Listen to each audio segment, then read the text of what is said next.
Kalau buat saya dianggap tidak cocok itu ya alasan klasik ya kantor. Kita bahkan kalaupun istri selingkuh, kalaupun benar istri selingkuh, saya tetap salahkan suami.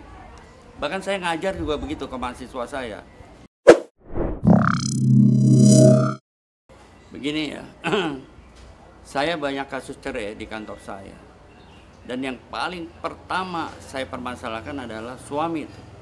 Jadi klien-klien saya yang minta cerai baik laki-laki atau perempuan, suami atau istri, yang saya persalahkan adalah suami. Saya tidak pernah menyalahkan perempuan. Jadi suami itu harus bertanggung jawab sebagai imam, ya. Saya sampaikan begitu ke klien-klien saya di kantor.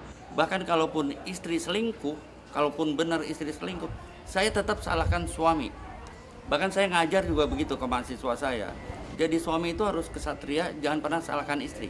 Kalau imam gagal, imam dulu yang bertanggung jawab, bukan istri. Ya, kalau istri selingkuh karena hati, tapi kalau suami selingkuh karena hasrat, seperti itu. Sehingga apabila seorang wanita atau seorang istri selingkuh karena pasti hatinya ada sesuatu, ada masalah dengan suaminya. Kenapa ada masalah dengan suaminya? Mungkin terakumulasi.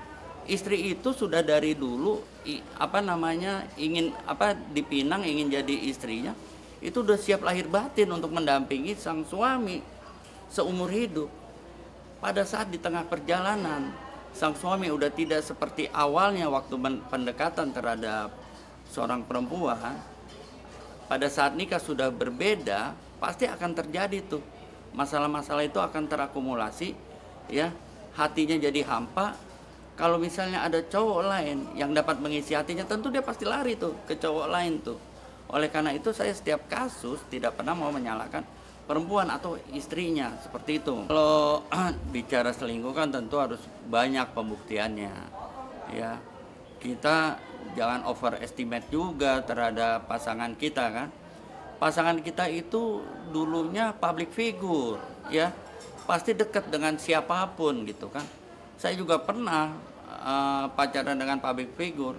Kalau saya baper mungkin sebentar juga putus. Baper sebentar lagi putus. Karena teman dia banyak, bahkan laki-laki semua. Ya, kebanyakan laki-laki.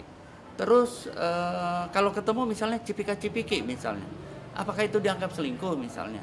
Atau jalan bareng sama temennya gitu kan. Yang laki-laki, ya. Apakah itu dibilang selingkuh? Kalau bicara soal agama misalnya, oh tidak boleh nih bukan muhrim jalan dengan orang lain. Tapi kita juga sadar nggak, pernah jalan juga nggak dengan teman kita wanita, ya kan? Orang lain sadar apa enggak? Kalau kita pernah juga kan sama-sama nih seperti ini. Jadi menurut saya begini ya, selingkuh itu batasannya sampai mana sih gitu loh? Batasannya sampai mana? Hanya kalau jalan bareng misalnya, terus ngopi bareng, ya kan? Seperti itu. Kalau misalnya tidur bareng, bisa membuktikan itu namanya perzinahan. Selingkuh dan perzinahan itu ada undang-undangnya dan itu bisa dipidanakan. Tapi kalau kita belum jelas buktinya, buat apa? Untuk perzinahan aja buktinya harus jelas banget tuh. Sampai DNA pun diperiksa itu perzinahan. Ya kan? Mohon maaf nih ya. Sperma kita juga kan diperiksa. Benar nggak itu sperma orang itu dan sebagainya. Sampai sejauh itu pemeriksaan untuk kasus perzinahan. Apalagi kalau buktinya kurang, ya kita nggak bisa menjudge seseorang dengan bukti-bukti yang masih masih belum mumpuni lah. Tapi kan saya nggak tahu nih, beliau itu buktinya sejauh mana saya juga kan belum tahu. Tapi ini kan dicontohkan kepada kasus saya. Untuk mengungkap kasus perzinahan aja itu tidak mudah. Kasus selingkuh itu tidak mudah. Saya pernah tuh menjadi investigasi dalam kasus selingkuh ya. Ini aparat penegak hukum nih. Kebetulan istrinya sewa saya gitu kan. Agar ngebuktikan suaminya itu selingkuh.